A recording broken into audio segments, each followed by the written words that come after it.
Washington, a South Carolina white supremacist who told an undercover FBI agent he wanted to commit a F***ing big-scale attack in the spirit of Dylann Roof, was sentenced to less than 3 years in federal prison on Wednesday.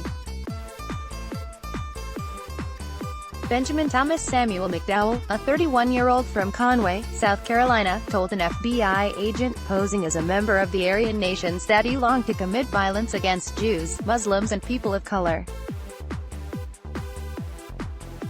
He pleaded guilty in March to a single count of being a felon in possession of a firearm and ammunition as part of a plea deal he reached with federal prosecutors.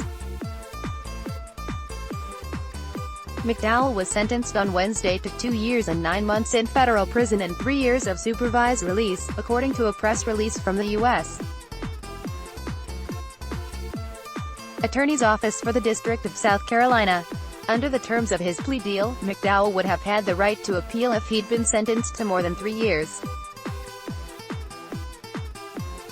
It appears that mental health issues played a significant role in the plea deal.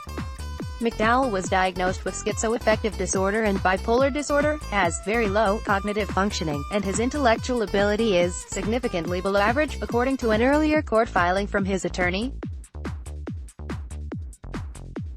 Nettles, the top federal public defender in South Carolina, said McDowell was sentenced to the high end of the sentencing guideline range. I raised McDowell's mental health history and cognitive disability (IQ) in first percentile, which was not accounted for by the guideline. Nettles said. The judge decided on the high end. McDowell first came on the FBI's radar because of screeds he wrote on Facebook. Like many targets of FBI sting operations, he ran into logistical problems that might have prevented him from carrying out an attack. McDowell's mom wouldn't let him use her cell phone, and McDowell had to borrow cash from his grandfather to purchase a disabled gun from the FBI for just $109. Though McDowell's vague attack plot would have fit the federal definition of domestic terrorism, there's no federal criminal statute that broadly outlaws acts of domestic terrorism.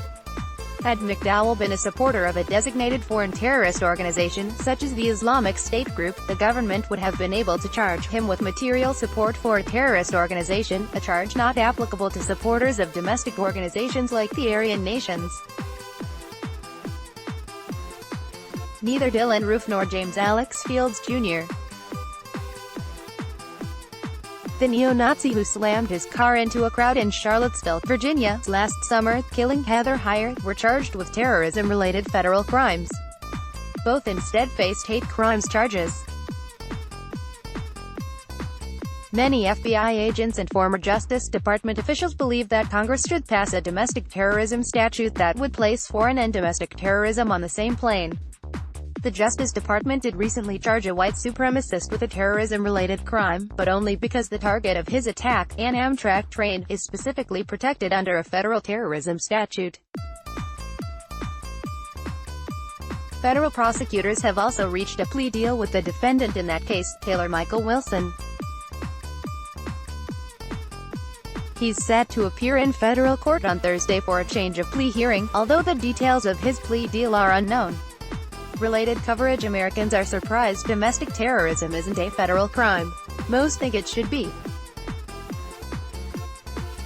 There's a good reason feds don't call white guys terrorists, says DOJ domestic terror chief. FBI agents and the internet agree, the feds should call terrorism what it is. Ryan Riley is HuffPost's senior justice reporter covering the Justice Department, federal law enforcement, criminal justice and legal affairs. Have a tip? Reach him at ryan.riley@huffpost.com or on Signal at 202-527-9261. Download. Do you have information you want to share with HuffPost? Here's how.